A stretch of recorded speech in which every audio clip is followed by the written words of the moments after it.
On Wednesday, the House Oversight Committee voted to subpoena the testimony of Attorney General Pam Bondi over her department's handling of the Epstein files.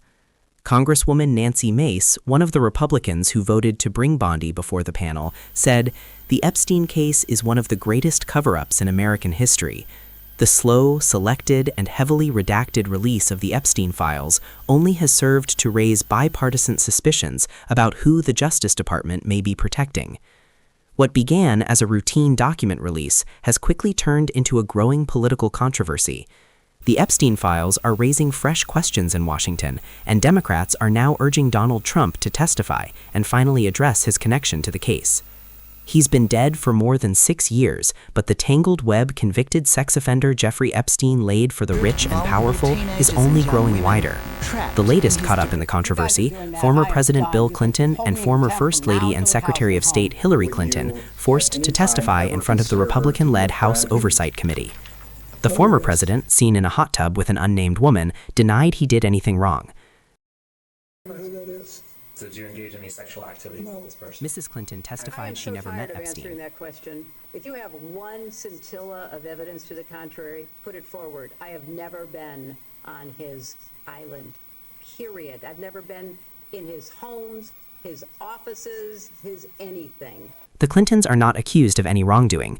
Democrats argue now it's time to hear from President Donald Trump. Republicans have now set a new precedent, which is to bring in presidents and former presidents to testify. We are now asking and demanding that President Trump officially come in and testify in front of the Oversight Committee. The president is mentioned over and over in the Epstein files, but is not accused of any crime, amid allegations by his critics that the DOJ is trying to protect him. Let me be blunt. There's a massive cover-up going on in the Justice Department to protect Donald Trump and people associated with Jeffrey Epstein. The department released a new batch of documents this week that had been temporarily removed or missing, including summaries and notes from 3 separate interviews the FBI conducted with a woman who made sex abuse allegations against both Epstein and Trump. White House Press Secretary Karoline Leavitt told NBC News, "These are completely baseless accusations backed by zero credible evidence and supported by the obvious fact that Joe Biden's Department of Justice knew about them for 4 years and did nothing with them."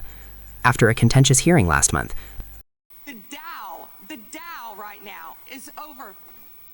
The Dow is over $50,000. I don't know why you're laughing. The Republican-led House Oversight Committee voted to subpoena Attorney General Pam Bondi to testify about the controversial document dump. I have a lot more questions, and I don't expect to be talking about the stock market, so she better not bring those notes when she comes to the Oversight Committee. In Europe, accountability has come at a faster pace. Former Prince Andrew and former British ambassador to the U.S., Peter Mandelson, were arrested on suspicion of misconduct while in office. Both deny the allegations. Here at home, big names in Hollywood and business are facing backlash over their ties. Bill Gates said the relationship was a big mistake. Larry Summers resigned from Harvard, and Casey Wasserman, the head of LA's Olympic Committee, is facing calls to step down. All of this comes as some of Epstein's survivors and their family members say their mission for justice is far from over. Today we say to this administration and to the nation that survivors deserve to be seen. We will not be moved, we will not be silenced, and we will not go away. The big question, will President Donald Trump be forced to testify? So far, Republicans in Congress seem unlikely to make him do that, but that could change if Democrats win back the House after this year's midterms. Meanwhile, Trump's Commerce Secretary Howard Lutnick has agreed to testify.